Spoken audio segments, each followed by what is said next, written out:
A few days ago, we hit 20,000 subscribers 20,000 on YouTube, which we are very, very grateful for. Yeah. And if you're watching this video and you have subscribed to us recently, we wanted to say a Thank you very so much. big thank you. As you may know, we are still in Kaohsiung.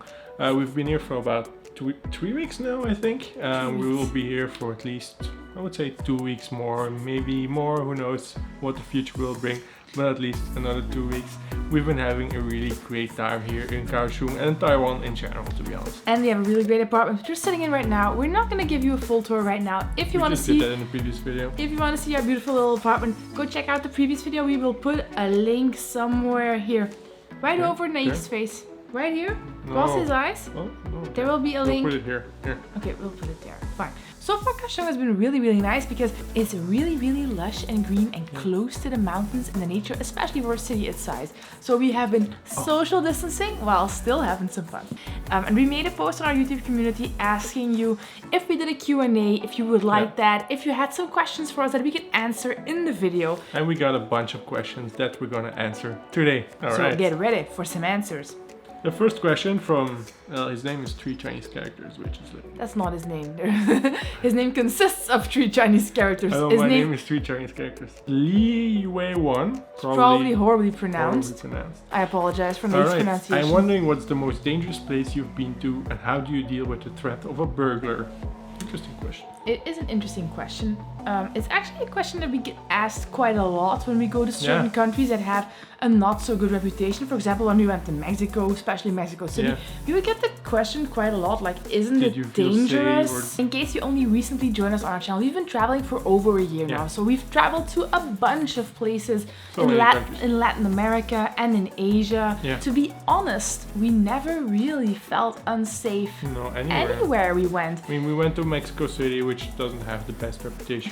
We went to Medellin, we went to other places in Colombia, also not the greatest reputations. Moscow. We went to Russia. We never ran into any problems. We've never been mugged or robbed or anything. I mean, touch wood. It can happen everywhere, of course. And touch wood, and then he touches the couch. Yeah, touch the table. Touch the coffee table. In some countries, the risk is higher. I mean, probably here in Taiwan, the risk of getting mugged is a lot lower than when you're walking in Medellin or Mexico City. If I had to choose one spot that was like a little bit less safe, it would probably be Medellin. When we were doing a tour there, we're like on a guided tour, like a free walking tour of this downtown Medellin. And like the guide kept warning us, like, don't walk around with your phone in your hand, or when you're taking a picture, just make sure you hold it very tightly. With both hands. With both hands. And then later on, we met like 2 or 3 people who had their phones snatched from their hands. Yeah, because I was taking a video on like this square. I was taking a video just filming around with my phone to send it to family, and someone walked up to me, a random stranger walked up to me and said, be sure to hold your phone properly, because I just had mine snatched. And 5 minutes before that, we were joking to each other a bit like, I think the guide is overreacting a little bit. I mean, it's totally fine. There are a lot of people around here. It's a very popular neighborhood. It's calm. It's not dodgy at all. And then a couple of minutes later, we were like, okay, maybe we need to be a little bit more careful. One thing that's very important for your own safety in a country, in a city, or wherever, is how you approach it. For example, we never go to walk around in the bad neighborhoods or the dodgier neighborhoods. We usually stick to the main places, the more touristy areas, especially in cities that have a bit of reputation, like Mexico City. There are loads of places where you can safely go and have a really good time, and just don't go wandering off into neighborhoods where you even don't want to be. I mean, there's nothing there for you. Just ask the locals in downtown Mexico City. We were in the center of the center, Zocalo, which is like the main square, and that was a pretty safe place, and like most of the surrounding neighborhoods as well. But then the guy in our hotel, like, who was working there at the bar, said, well, it's a pretty safe place, you can go anywhere, just don't walk too far in a certain direction. Once it gets dark, there are some groups of people out there who like specialize in pickpocketing and stuff like that. I mean, just try to follow the locals' advice and you will be fine. Next questions are for Umberto Calvini. Sounds Italian. Congratulations. No, he lives in I've actually been meaning to ask you, Umberto, if you've seen this, if you are Italian. I know you live in the US, but your name sounds so Italian. Yeah, very Italian. If you see this video, please leave a comment below to tell us where you are from or where your family is from. So his first question is, how tall is Naick? Well, I am 1 meter and 93 or 94 centimeters, so that's how tall I am. I have no idea how much it is in like American units. We'll convert it. We'll just put it here down We're below. not that familiar with the imperial system.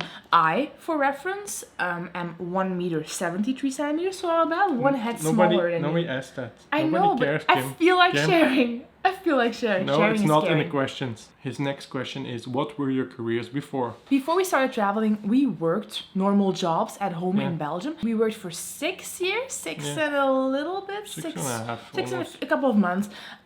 I was a tax lawyer. I studied law at university, and then after that, I became a tax lawyer. I did mostly consulting, not litigation work. I didn't go to the court, but I did tax optimization, tax structuring, mostly for multinationals, so corporate taxation. And I was working as a consultant. I gave advice to, like, say, big companies. To keep it simple and short, I was working in mostly the finance area, advising companies how to improve their processes. Not like production processes or stuff like that. Financial more like processes. financial processes or how they manage their business. Really business consulting. And his last question is, what caused you to pursue this traveling adventure? It's a Yeah, good so question. it's a very good question, and one that we've actually never really answered anywhere on our channel or even No. mentioned. Well, actually, we had been traveling before. I think it was 2012 when we first traveled really outside of Europe. We went to Malaysia and we met a couple there, a Canadian couple who were traveling with their 2 children. They were aged 8 and 6, and they were on a 1-year adventure with their And family. you were like, that's very cool,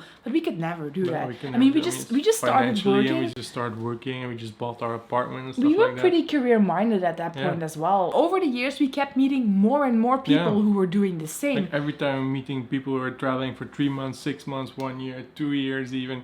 And we're just like, I mean, this would be so cool. I mean, we love travel so much when just discovering new places, trying new foods, meeting new people, culture, all those kind of things. We just loved it. And those 3 or 4 weeks a year that we got to do a trip to Malaysia or Georgia or Indonesia, a lot of different places. Yeah. We went to Peru. Those were the highlights of our year. Yeah. We looked forward to it so badly. Yeah. And we started thinking, okay, we have good jobs. We make a decent amount of money.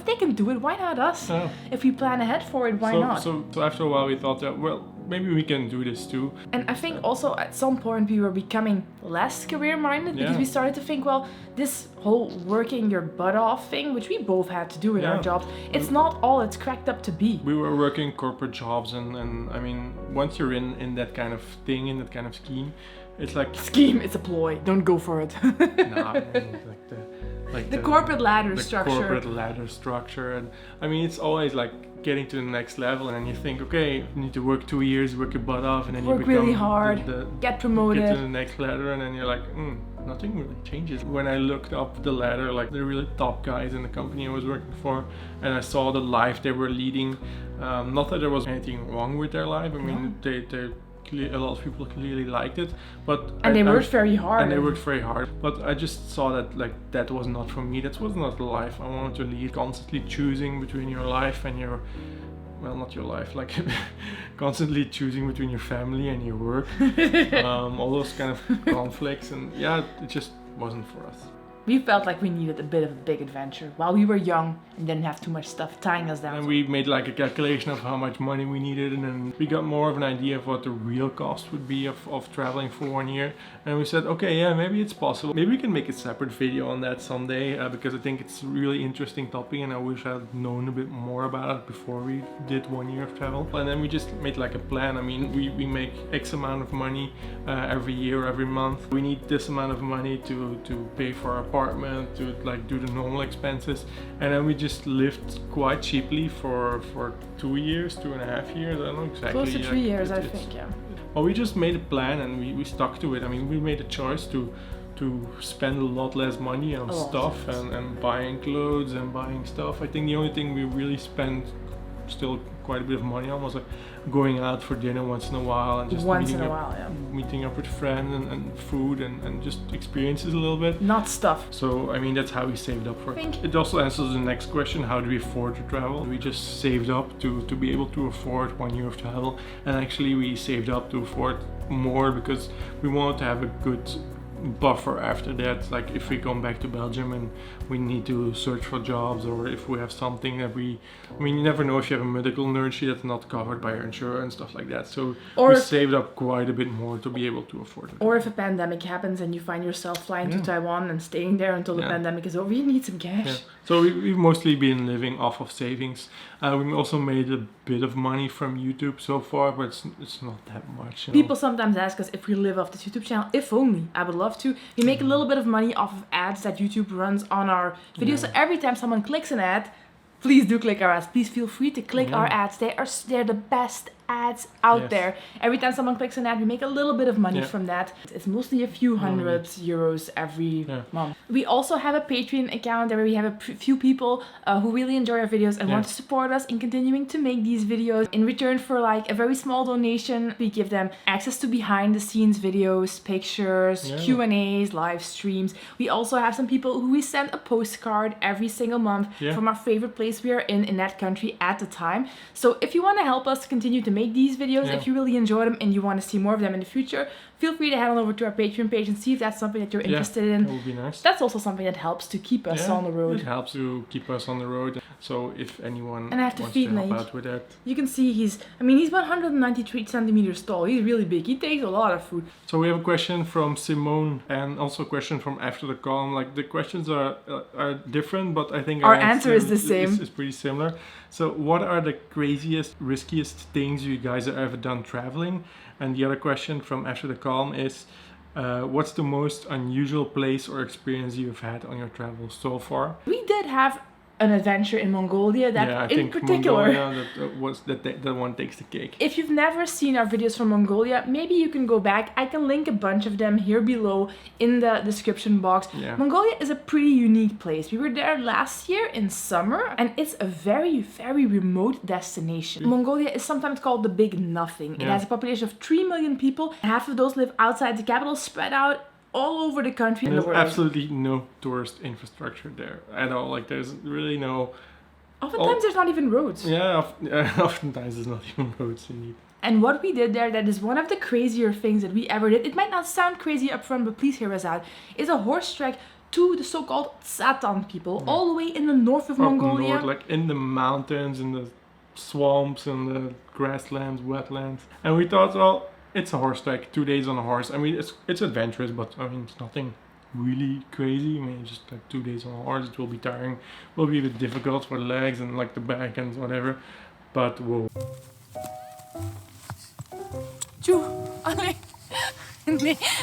Perfect control, I tell you.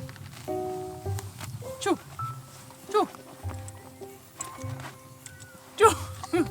Wait. Choo. Exactly like I wanted. That was the first time we ever rode a horse. Actually, it was through a swamp, like literally a swamp. My horse was like up until its face into the mud. My horse even got stuck in the mud. Like when I was on, the horse started panicking and I was going back and forth. And that was by far the craziest and probably the riskiest thing we've ever done.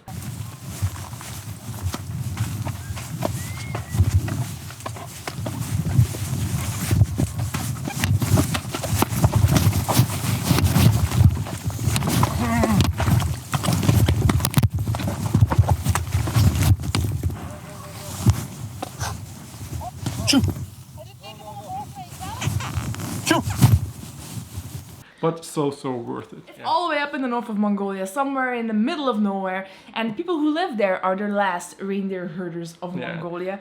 They have reindeer. And that was probably the most like unusual place we went to. Like they're nomadic people. They just have like these tents, like teepees, like you see in the movies, and they live in these like all year long. The livestock they have are reindeer, and they use them domesticated for reindeer, like milk and stuff, and also to transport their goods.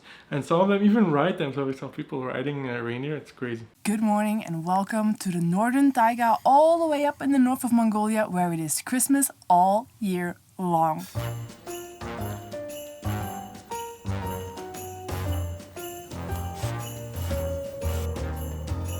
The settlement we were in had about 30 people in the middle of nowhere, and 200 something reindeer, I think it was. 300 reindeer. So that was one of the most remote, most unusual, craziest things we've ever done. Because how often in your life do you get to meet Santa's little helpers outside of the North Pole? After riding a horse 2 days through a swamp.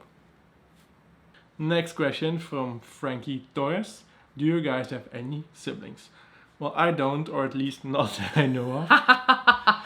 I mean, Dad, if you want to let me know something, that's also fine. No, I don't have any siblings. I am an only child. Presumably his parents' fault. He's a handful, and they're just gonna stick to one. If we can raise this one properly, then we've done a good job. Probably my parents had the idea to have 2 or 3 children, but after me, probably they thought, well, this guy is enough. I mean, and I do have a sibling. I have one sister. She's 2 years younger than me. Her name is Eline. If you're watching this, Eline, hi. She's 2 years younger than me. She is. How old does that make her? 29. 29. I'm 31. There's another little fact for 30 you. Very soon. She's turning 30 very, very soon. Ooh. And one thing that is very different about my sister and myself is that my sister is very, very sporty. She actually ran a marathon last year. So there's an accomplishment our family otherwise never would have had if it wasn't for my sister. No. Well done, Lene. Well done. Next question is Umakanta Chururi. Probably not pronouncing that. I think he's from India. We're horribly sorry about how names are being pronounced throughout this entire video. So he says, I want to know how smooth is travel in a first world country rather than a third world country? Well, it's not like an easy cut answer because every country has its pros and cons, good things that make it smooth to travel and some things that make it not easy to travel around. But generally speaking, I don't like the words first and third world country, but let's use them. For example, Europe, it's quite well organized, it's fairly clean. Things generally run on time, like buses and trains. I mean, there might be some delays, but not like huge delays. It's more expensive, of course. It's more expensive also, so you're kind of tied to like taking public transport and you're highly dependent on it.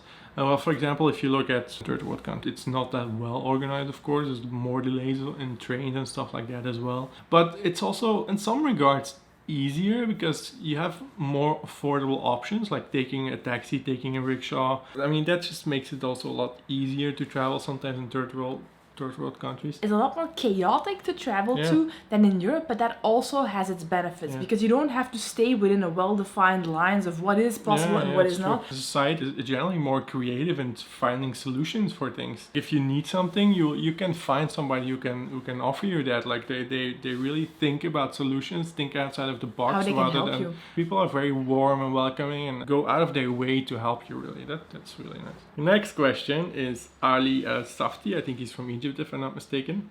My question is, what do you think of IT jobs in Europe? I think if you're in IT, you can easily find a job in Europe, I would say, especially if you talk English, which is the main language in IT anyway. It's in high demand and it will become even more important in the future.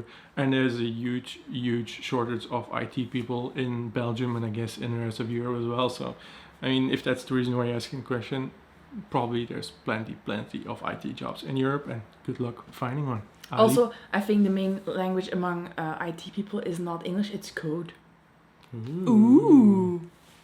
If you are watching this video... Lots of Taiwanese people have been watching our videos and commenting and giving some really good tips as well. Yeah, we even had one video who now has 300,000 views, which is incredible, so many views. And we met people here on the street who recognize us from our videos. Yesterday we were walking down there at the train station, put back our bikes there because we rent these city bikes.